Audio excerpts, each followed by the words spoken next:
Master minds commerce చదవాలనుకునే 10th inter విద్యార్థుల తొలి ఎంపిక. నమస్తే రమ్మగారు. నమస్తే చే. ఏదైనా పెద్ద కథ చెప్పుకుందామండి. చాలా పెద్దది కాదు, కొంచెం పెద్దది చెప్పనా. అట్లనే పూర్వం చెంపక నగరానికి ప్రవర్ధనుడని ఒక రాజుగారు ఉండేవాడు. అయితే ఆయనకి లేక లేక ఒక కూతురు పుట్టాక భార్య మరణించింది. కూతురు అంటే చాలా ప్రేమగా ఉండేవాడు ఆయన. అయితే పిల్ల కొంచెం పెంకెగా ఆకతాయిగా ఉండేది. గారాబం చేస్తే పిల్లలు అంతే కదా. అయితే ఓసారి ఏదో యుద్ధం కారణంగా ఆయన బయటికి వెళ్ళవలసి వచ్చింది.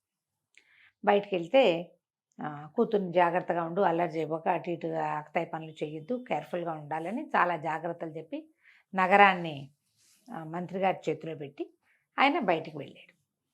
వెళ్ళేసరికల్లా ఈ పిల్లకి కొంచెం తండ్రి ఉంటే కొంచెం కంట్రోల్ ఉండేది, ఈ పద్మినికి కంట్రోల్ లేదు. విపరీతంగా చెలికత్తెలు నేసుకొని తోటల వెంట దొడ్ల వెంట తిరిగేది. అయితే ఆ ఊళ్ళోనట, ఆ చెంపక నగరంలో చాలా రకాల సరస్సులు ఉండేవి. అందులో గంధర్వ సరస్సు అని ఒక ప్రత్యేకమైన సరస్సు ఉండేదట. అందులో ఎవ్వరూ దిగేవాళ్ళు కాదు. దాని నిండా పువ్వులతోటి ఆకర్షణీయంగా ఉండేది, కానీ చుట్టూతో అడ్డుకట్ట కట్టి ఎవరిని వెళ్ళనివ్వకుండా ఉంచేవాళ్ళు. అది ఎందుకో వీళ్ళెవరికీ తెలియదు, ఈ తరం వాళ్ళకి తెలీదు. పాత తరం వాళ్ళంతా అందులో నుంచి వెళ్తే వేరే లోకంలోకి వెళ్ళిపోతారని చెప్పుకునేవారు, కానీ ఒట్టి కథలుగానే ఉన్నాయి, కానీ ఎవరు వెళ్ళిన దాఖలాలు లేవు, ఎవరు అందులో తిరగలేదు. ఈ అమ్మాయి రోజుకో చెరువులో ఈతలు కొడుతూ, ఒకనాడు ఏమైంది, అది ఈ గంధర్వ సరస్సులో ఈత కొడదామని చెలికత్తెల్ని ప్రేరేపించి చెప్పినా వినలా.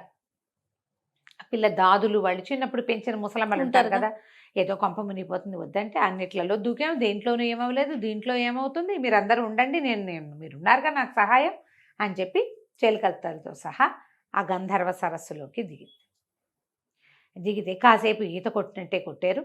ఉన్నట్టుండి రాకుమార్తె మాయమైపోయింది, నీళ్లలో మునిగిపోయింది. ఎంత వెతికినా దొరకలే. పోమన్నారు, ఏడ్చి గందరగోళం చేశారు. సైనికులు వచ్చి చుట్టూతా తిరిగి ఏం చేస్తారు, నీళ్ళలో దిగితే నీళ్ళలో ఏం కనిపించట్లా, ఎలా మాయమైందో అమ్మాయి తెలియదు. నెత్తి మీద చేతులు పెట్టుకుని కూర్చున్నారు. రాజుగారు వస్తే ఏం చెప్పాలి అని. కానీ మర్నాడు ఉదయం ఇవాళ చెరులో పడిన పిల్ల మర్నాడు తనంతటా అది చెరులో నుంచి నడిచి బయటకు వచ్చేసింది. ఆ సరస్సులో నుంచి వచ్చేసింది.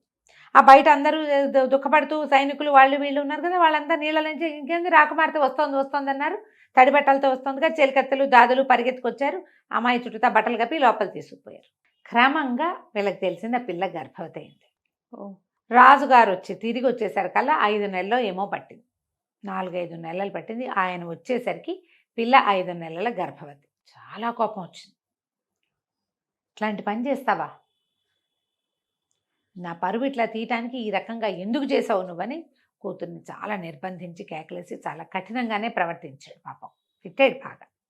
పెళ్ళి ఏం చెప్పిందంటే, నేను ఇక్కడ ఎవరితోటి ఏ రకమైన పని చేయలే, ఈ గంధర్వ సరస్సులోకి దిగితే లోపల ఎవరో నాకు తెలీదు, అతను నాగుడో గంధర్వుడో తెలీదు.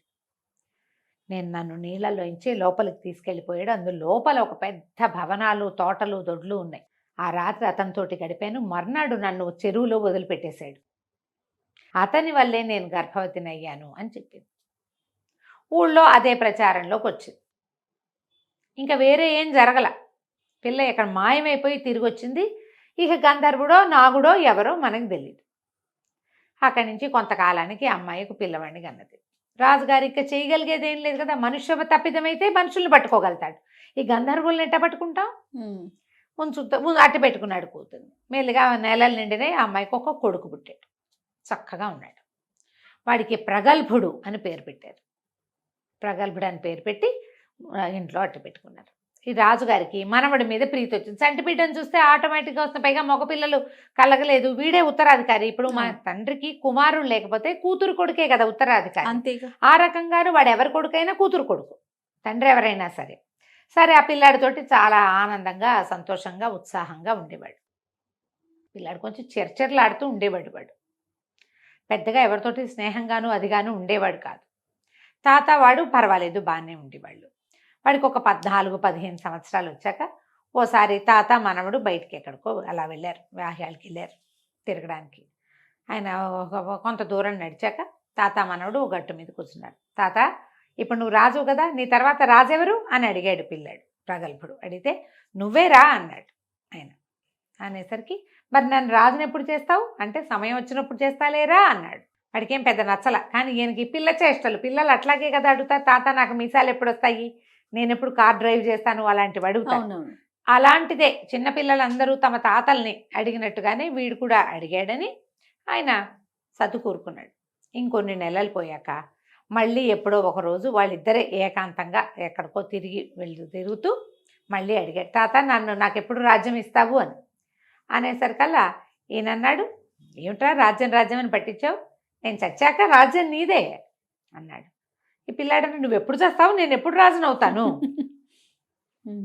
చిచ్చి అన్నాడు. అనేసరికల్లా ఆయన అన్నాడు, ఏమిట్రా వేషాలు ఇస్తున్నావా, ఇట్లా పిచ్చి మాటలు మాట్లాడతారా, 15-16 ఏళ్ళు వచ్చినా నీకు బుద్ధి రాలేదు, పెద్దవాళ్ళతో ఎట్ట మాట్లాడాలో తెలీదు, నేను చచ్చాకి నీకు రాజ్యం వచ్చేది, ఇష్టం లేకపోతే పో అన్నాడు.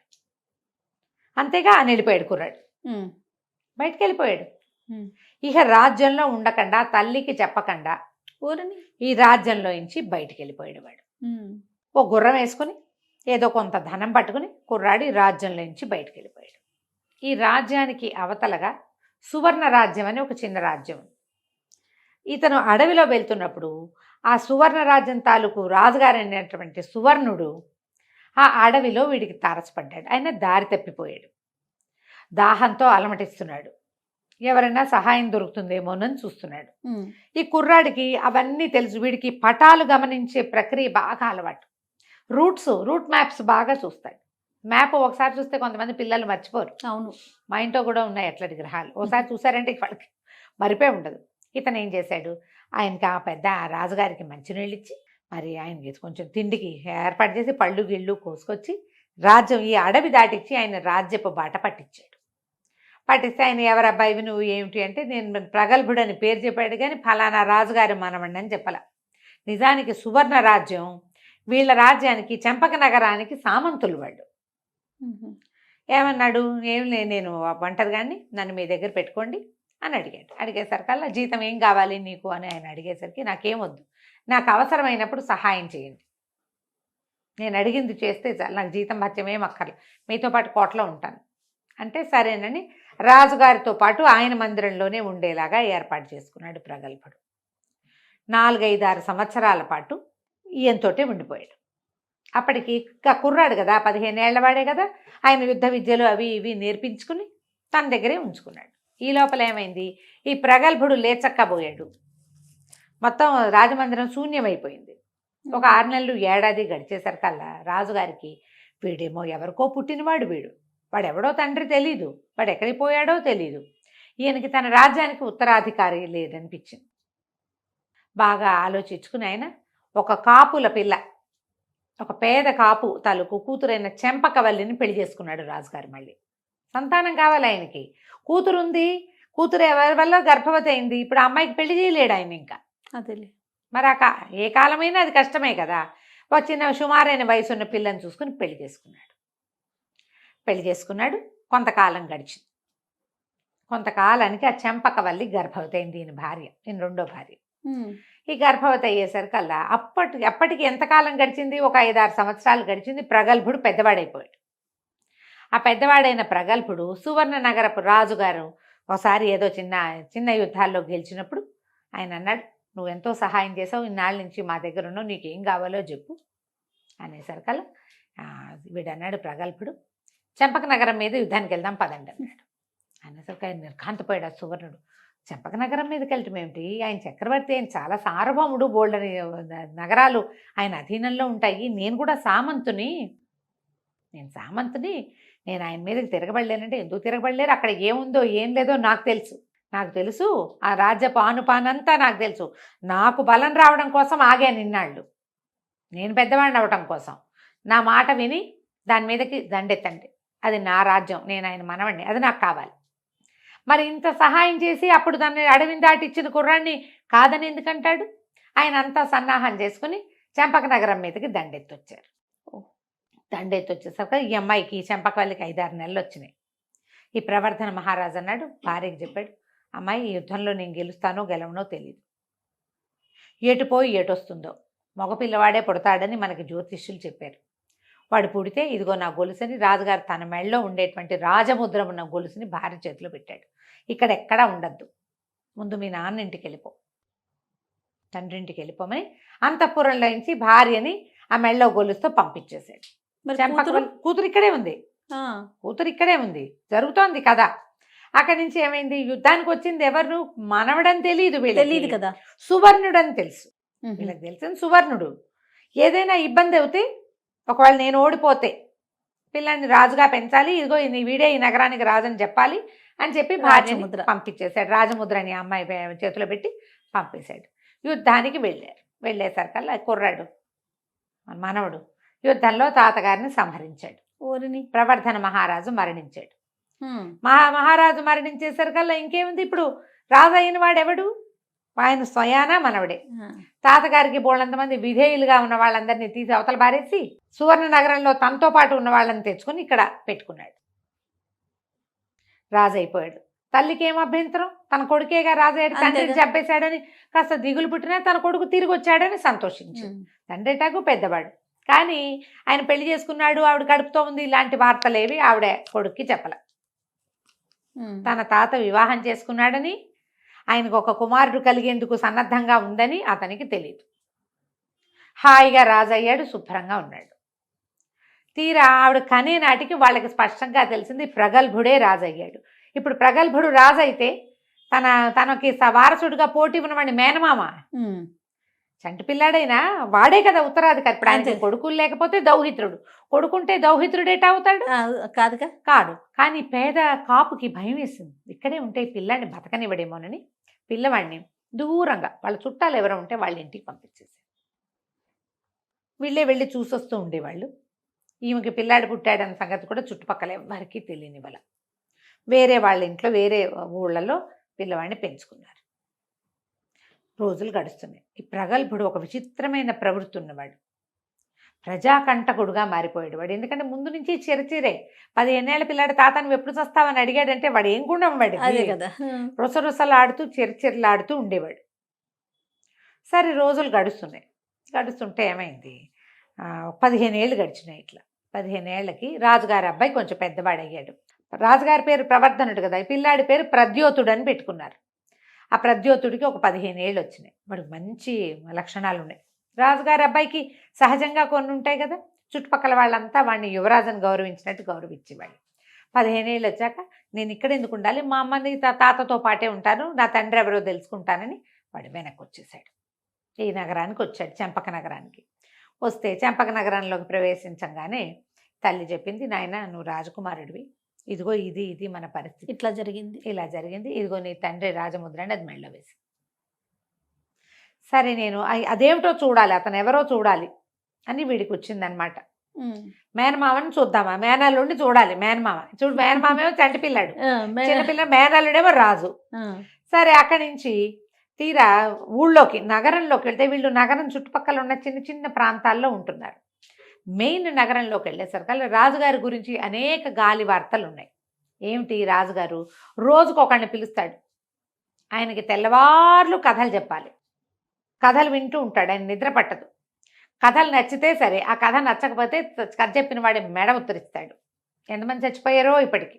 ఉమ్. ఇది అన్ని చోట్ల విన్నాడు. మరి దుర్మార్గుడు రాత్రంతా కథ చెప్పించుకున్నావు, నచ్చిందో నచ్చలేదో చంపేయటమే. ఎవరికి నచ్చుతుంది అది? ఉమ్. ప్రజాకంటకుడు, ఆయనకు ఒక కొడుకు పుట్టినా బాగుండేది, వీడిని భరించాల్సి వస్తుంది, వీడు ఎవడికి పుట్టాడో తెలీదు అని సణుక్కుంటూ ఉండేవాళ్ళు. ఈ మాట వచ్చేస్తుంది చూడు పాపం. మరి తల్లి తప్పున్నా లేకపోయినా. అక్కడి నుంచి రోజులు గడిచిన ఈ పిల్లాడు బాగా ఆనుపాను తెలుసుకున్నాడు. తెలుసుకుని సరే ఒకరోజు రాజభవనంలోకి వెళ్ళాడు, కథ చెప్పడానికి. రాజభవనంలోకి వెళ్ళాడు. అప్పుడే వంటశాల వైపు వెళ్తే వడ్డనలు చేస్తున్నారు. ఈ అబ్బాయి కూడా చకచకా వెళ్ళి అక్కడ కూర్చున్నాడు. కూర్చుంటే ఎవరేంటి రాజుగారికి కథ చెప్పడానికి వచ్చాను, వడ్డించన్నాడు. తెల్లబోయారు వాళ్ళు. రాజుగారికి కథ చెప్పేవాడు చస్తునో దేవుడు అన్నట్టు వస్తాడు. అవి ఎట్లా వెళ్తాయి, రోజుకొక ఇంట్లో నుంచి సెలెక్ట్ చేస్తారు. అదే ఈ పేద కాపు గారింటికి కూడా వచ్చింది కబురు. ఆయన ఏమన్నాడు, ఈ కబుర్లు చెప్పడానికి, కథ చెప్పడానికి వెళ్ళి చచ్చిపోతా ఎటాకు పెద్దవాడిని కదా అంటే, రాకుమారుడి మనవాడు ఏమన్నాడు, ప్రద్యోతుడు నువ్వు వెళ్ళొద్దు, నాకు ఎట్లాగూ వెళ్ళాలనే ఉంది, నేనే వెళ్తానని వచ్చాడు. ఆ ఇంటి నుంచి మనుషులు రావటం, వాళ్ళు ఏడుస్తూ వస్తారు. ఎందుకంటే కథ నచ్చుతుందో నచ్చదో తెలియదు. ఉమ్. రాజుగారి నచ్చలేదనుకో గోవిందా, నచ్చితే వదిలిపెడతాడు. వాలంటరీగా మనుషులు రావట్లేదని ప్రతి ఇంట్లో నుంచి పిక్ చేస్తున్నారు మనుషులు. ఆయనకు అదే కావాలి. తెల్లవారులో ఆయన నిద్రపోడు, కథ వినాలి. అక్కడి నుంచి అన్నం తింటానికి కూర్చునేసరికి వాళ్ళంతా ఆశ్చర్యపోయారు. ఊరిని ఇంత చెలోపొలోమని ఉన్నాడే వీడు, ఎక్కడైనా ఇట్టా ఉంటారా? ఉమ్. ఆశ్చర్యపోయారు. వాడు చకచక అన్నం తినేసాడు. కడుపు నిండి అది బాగుంది ఇది బాగుంది అన్నాడు. ఇంకోసారి పెట్టండి అన్నాడు. శుభ్రంగా తిన్నాడు. ఆ పదండి నన్ను రాజుగారి గదిలో ప్రవేశపెట్టండి అన్నాడు. అనగానే రాజుగారి గదిలోకి ప్రవేశపెట్టారు. చూస్తే కాస్తా కూస్తా తన పోలికలను వీడింత పొడుగ్గా పెద్ద ఆజానుబాహుగా ఉన్నాడు రాజు. మంచం మీద పడుకుని ఉన్నాడు. ఈ ప్రద్యోతుడిని ఇక్కడ నిలబడి కథ చెప్పమన్నారు. ఓ చోట నుంచున్నాడు. కథలు చెప్పడం మొదలుపెట్టేసరికల్లా ఈ కుర్రాడేంది, ఈ రాజుగారు ఇటు పడుకుని చూస్తున్నవాడు కాస్త అటు తిరిగి పడుకున్నాడు. తెల్లవారేసరికల్లా ఏం కథలు చెప్పావు నువ్వు, వాళ్ళే చెప్పావు కథలు అన్నాడు. నువ్వెక్కడ విన్నావు, శుభ్రంగా నిద్రపోయావు కదా అన్నాడు ప్రద్యోతుడు. రాజు ఏమన్నాడు, భలే బాగా చెప్పావు కథలు అన్నాడు. నువ్వు విన్నది ఎక్కడ, నేను చెప్తూనే ఉన్నా తెల్లవారు నాకు వచ్చిన కథలన్నీ రామాయణం మహాభారతం భాగవతమును, నువ్వు వినలేదు కదా, నువ్వు నిద్రపోతువి శుభ్రంగా అనేసరికల్లా సర్రమని లేచాడు. నేను నిద్రపోవటం ఏంటి, నేను అసలు కన్నే ముయ్యను, అటు తిరిగి పడుకున్నాడు అంతే అనేసరికల్లా వీడన్నాడు, కన్నే ముయ్యవా, ఏ పాముకు పుట్టావు నువ్వు అని అడిగాడు. ఏ పాముకు పుట్టావు నువ్వు, అందుకే నువ్వు కన్ను ముయ్యవు. పాములు కళ్ళు మూసుకొని నిద్రపోవు కదా, చుట్టుకుని ఉంటాయి. మెలకుగానే ఏదైనా శబ్దం కానీ బుస్సమంటాయి. అటుకి నిద్ర ఉండదు, రెప్పపాటు ఉండక పాములు కళ్ళు మూతలు పడవంటారు కదా. అవును, నువ్వు ఏ పాముకో పుట్టుంటావు, అందుకే నువ్వు కన్ను ముయ్యమన్నాడు. అనేసరికల్లా సర్రమని లేచాడు. అనేసరికల్లా లేచేసరికి కుర్రాడన్నాడు, నువ్వు నా మీద పడతావేంటి, మీ అమ్మని అడిగిరా, నువ్వెవరికి పుట్టావో తెలుసుకో ముందు, అప్పుడు నా మీద కొద్దు కానీ. అనగానే వీడికి అవమానం వేసేసింది రాజుకి. మరి ఎంత అవమానం. ప్రగల్భుడు అవతల వాడు చూస్తే వాడు ఒక 15-16 ఏళ్ళు ఉంటాయి, చిన్న కుర్రాడు. వాడు అంతా నిలదీస్తున్నాడంటే వాడికి ఏదో తెలుసు అనమాట. అక్కడి నుంచి పరిగెత్తుకుంటూ పద్మిని దేవి ఉన్న మందిరం పరిగెత్తాడు. తల్లికి వాళ్ళ అమ్మని అడిగాడు, మా తండ్రి ఎవరు అంటే నాకు తెలియదు అని చెప్పింది. నాకు తెలీదు, ఆ గంధర్వ సరస్సులోకి దిగాను నేను, ఆ కింద ఏదో నగరం ఉంది, నీ తండ్రి ఎవరో నాకు తెలియదు అనగానే ఈ రాజు ఏం చేశాడు, ఆ తండ్రి ఎవరో తెలుసుకోవాలి, ఉద్రేకి వాడు పరిగెత్తుకుంటూ దూకేశాడు దాంట్లోకి, ఆ ఉద్యానవనంలోకి పరిగెత్తాడు. ప్రజలంతా పరిగెత్తారు, సైనికులు వాళ్ళు వీళ్ళు ఉంటారు, ఎక్కడికో రాజుగారు వెళ్తున్నాడని అందరూ అనుసరించారు. దవేల్మని ఆ గంధర్వ సరస్సులోకి దూకాడు. రోజంతా చూశారు రాల, 3 రోజులు చూశారు రాల, వారం చూశారు రాల. ఓ, దూకిన వాడు పైకి రాలేదు, కన్ను ముయ్యని వాడు. వాడి తండ్రి ఎక్కడున్నాడు, అందులో ఉన్నాడు. అక్కడి నుంచి వారం అయితే తిరిగేసరికల్లా ఆ దేశం అరాచకం అయిపోయింది, రాజు లేడు. మరి మంత్రి వాళ్ళు సైన్యాధిపతి వాళ్ళంతా ఏమనుకున్నారు, ఎవరి వల్ల రాజుకి గతి పట్టిందో వాడు కదా రాజు. కుర్రాని సంభావించారు. కుర్రవాడు ఏం చెప్పాడంటే, నేనేదో ఈ రాజుని ఆధారి పట్టించాను కాబట్టి నన్ను రాజుని చేయక్కర్లా, నేనే మీ నిజమైన రాజునని తన మెడలో ఉన్న వస్తువు తీసి చేతిలో పెట్టాడు మంత్రికి. చూస్తే ఏముంది, రాజుగారి రాచముద్ర. ఆ అమ్మని తాతని రప్పించారు. అమ్మని అందరూ గుర్తుపట్టారు. సవితల్లిని పద్మ కూడా గుర్తుపట్టింది, పద్మిని కూడా. రాజకుమారుడే ఇలాంటి పని చేశాడు. మరి ఇప్పుడు చూడు, వాడేం చేశాడు, తను యుద్ధ విద్యలు నేర్చుకుని తాతను సంహరించాడు. తెలివితేటలతో వీడు మేనల్లుని సంహరించి రాజ్యానికి వచ్చాడు. అక్కడి నుంచి ఈ రాజకుమారుణ్ణి, ఈ ప్రద్యోతుణ్ణి మళ్ళీ రాజుని చేసుకున్నారు. చంపకవల్లి కూడా నగరానికి తన తండ్రితో సహా వచ్చి ఉంది. పద్మిని కూడా ఇంకా ఒక తమ్ముడిని ఏమీ అనలా, మాట్లాడకుండా ఉండిపోయింది. ఎవరో ఒకళ్ళు ఆ రాజ్యానికి రాజు ఉండాలి. రాజవంశం వాళ్ళు రాజ్యం అరాచకం అవ్వకుండా కాపాడాలి, కానీ నేను నాది అని చూసుకోవడానికి వీల్లేదు. ఆ కాలం అట్లా ఉండేదే కాదు.